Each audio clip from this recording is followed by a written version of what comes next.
Eminem is coming to Fortnite. One of the first ways Fortnite was able to prove its mainstream success was by introducing popular real-world people into the game. Whether it's Travis Scott, LeBron James, or Patrick Mahomes, it's become a sort of Hollywood star fame to be featured in Epic Games' hit shooter. Today, Marshall Mathers joins the club. Eminem is coming to Fortnite. Hollywood star of fame? Well, I'll have something to say about that. Just hold on. The Grammy winner will be added to the game's item shop on November 29th. The image above shows the 3 versions of the rapper that will be available for purchase. From left to right, Eminem wearing a black sweater with a white t-shirt is Rap Boy. Slim Shady is Eminem with goatee and mustache and wearing looking like a Chicago gangster from the 30s or 40s. And Marshall Nevermore is Eminem wearing a jacket with the Rap Boy logo from the Without Me song. And he's wearing the Robin mask from Batman, that goes over the eyes. The release comes a few days ahead of Fortnite's Big Bang event, which is set to happen on December 2nd at 2 p.m. Eastern. Alongside whatever world-altering event phenomenon Epic plans to introduce, Eminem will be performing a live concert.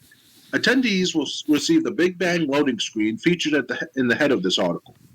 Fortnite has been getting in gaming news a lot recently thanks to the rollout of Fortnite OG, a record-setting new season that throws players back in time to the earliest maps in the game. It's also under fire for new rules about which skins are allowed to create, which skins are allowed in certain creator-made worlds. You can see their response to the controversy here. It says, "What's your dream Fortnite collaboration?" Do you want to go first, or do you want me to go first? Yeah, you go first, no matter, please. Okay. This used to be a big fan of Eminem back in the past. Yeah. And that's actually what I was going to bring up. If this was happening, 20 years ago, then I could see. And I know Fortnite wasn't around 20 years ago. I'm just saying.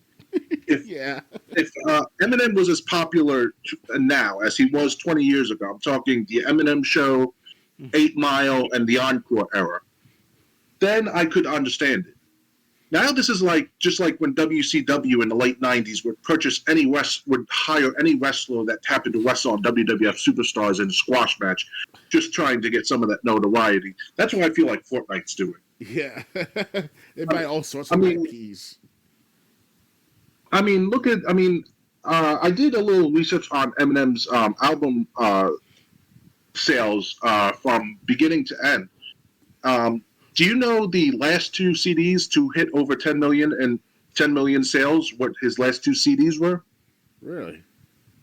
Do you know what they are? Kamikaze, I think, is one of them, the most recent. No, there's actually one after that, but that didn't hit 10 million. Oh, yeah, that horrible album he collaborated with other rappers and shit. That was horrible. Yeah, no, that's the last 2 CDs of his to hit 10 million in sales was Encore and Recovery. Okay. He has had 3 CDs. He had Kamikaze. Before that, he had the Marshall Mathers LP2.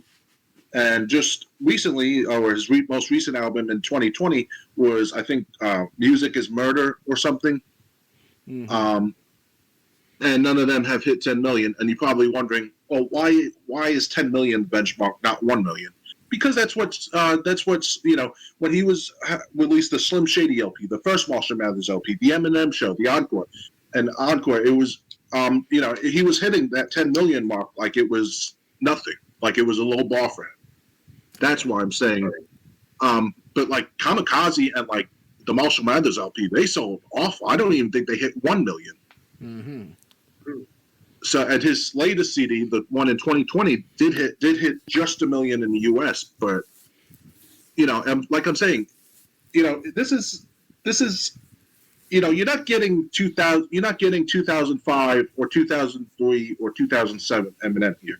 You're getting 2023 when much of his notoriety, and you can challenge me on this if you want to, much of his notoriety is not there anymore. His essence is not You there know, either as it used to be 10 years ago. or especially 20 years ago. Mm-hmm. Like I said, Recovery was pretty good. I purchased that. Like, I don't know if I purchased it the year it came out. I just saw it in a CD store on a lunch break one time, and I purchased it, and I was happy to, because this was still like 2012. Right. But um, yeah, so that, but I'm saying, he's not the big star or the big cultural icon that he used to be. I mean, look at 50 Cent. 50 Cent was in video games, and honestly, that was the first video game Eminem was in, was 50 Cent's first game, Bulletproof. Yeah. Um, 50 Cent Bulletproof came out, I think, the same year as his CD, The Massacre, so 2005. Eminem played a corrupt cop in 50 Cent Bulletproof. Um, and, think about it, 2005, The Massacre. That was one of 50 Cent's, or maybe 50 Cent's best Get Rich or Die Trying sold more, but the Massacre still sold over 5 million copies. So, it's not like 50 Cent's popularity in the music world wasn't there in 2005.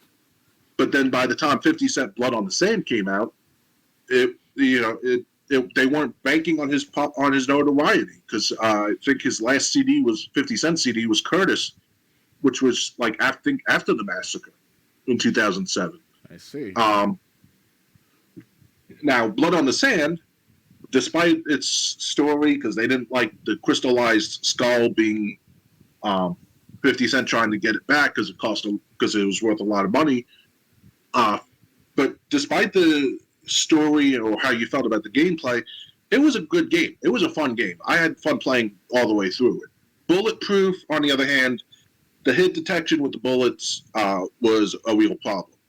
Yeah. So, but again, Bulletproof came out when 50 Cent was at the height of his popularity, or at least at the tail end of the height of his popularity.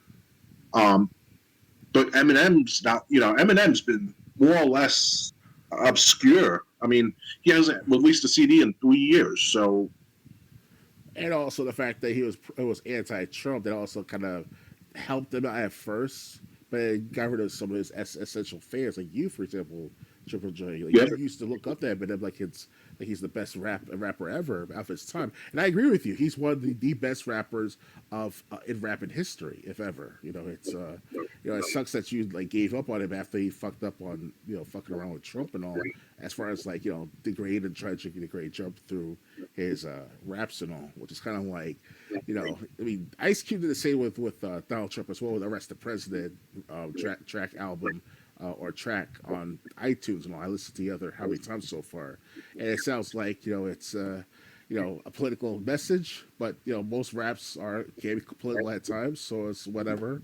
But it sucks that Eminem just doesn't. He's just not. He's not the same Eminem we grew up with back 20 years ago. Yeah, exactly. He's not the same that person that we grew up with. And look, if he reconnected with his mother and he had to if he basically had to give up Slim Shady, that's fine. But I'd like to go back to, say the Marshall Mathers LP days or the Eminem Show days. The same people that were defending Eminem then were defending Trump during his presidency or now. And Eminem is basically now siding with the same people that were trying to cancel him 20 years ago. Yeah. That's what doesn't make sense. Before cancel culture was cancel culture. Music. What was it? I think one picket sign was "Hate set to a groove is still hate." That was one of the picket signs protesting Eminem, and it's like all these people that stood up for you, and now because your career is basically over, you don't have the notoriety or the selling power that you once did. Now you're siding with the same people that would have canceled you 20 years ago if they had been around. Yeah. Well, I mean, so who really changed? Is my point, and I'm just saying, Fortnite. Okay, who? I mean, think about it. The average person that plays Fortnite's like what, 10, 11, 12? Am I right? Am I right to assume that? At best 14, yeah. We'll push the boundaries after 14. Okay, so let's say 14 or younger. So that's like 2009. born in 2009. Who's really going to know Eminem? Yeah, that's after Eminem's popularity started to decrease. The only CD released after 2009 was Recovery. How many of these fans that play Fortnite are going to really know Eminem, are really going to care about Eminem being in the shop of Fortnite? Yeah. What's going to happen, Triple J, is that they're going to think that Eminem is part of Fortnite, the Fortnite lore, not part of the rapping culture back 20 years ago. That's the first thing will come to mind. Yeah, but I'm just saying, I'm not even sure he's going to be a big seller because, like I said, this isn't 20 years ago. And the people that play Fortnite, Fortnite was dominated by 30 and 40-year-olds, different story. But that's not the age group of the normal Fortnite player. Oh, yeah. So, like, if people young kids, 6, 7, 8, 9, are playing Fortnite and they see Eminem, they're probably going to go to their parents, Daddy, who is this? Is this guy made up? He looks cool, but so that's just my reaction. It's kind of like it's what next? You gonna put Hulk Hogan in Fortnite? Are you gonna put the Beatles or Kiss in Fortnite? Oh, that would be cool, the Kiss in Fortnite. I want to rock and roll all night and party every day. That would be cool right there to see that in Fortnite. I want to play that game after that. Kiss in Fortnite. Oh my god. And then the rock side, the horns and shit, the tongue movement. And the fucking guitar is this weapon to use for sound effects and shit, like ding, and shotgun shit or whatever, I mean, because kids will have no idea who Kiss is. I wouldn't know what Kiss is. But you might as well if you're going to go after Eminem, you might as well get people like Kiss and stuff and the Beatles in Fortnite. They also put like Frozen characters or Disney characters in Fortnite while they had it too. Oh man. Yeah, so that was the point I was making. It's like way too late, and I just don't see how many people are really how many of the core fan base of Fortnite is really gonna care. Yeah. Anything else to add, or ready to move on? I'm ready to move on. All right. Told you I had a lot to say about that one. Oh yeah.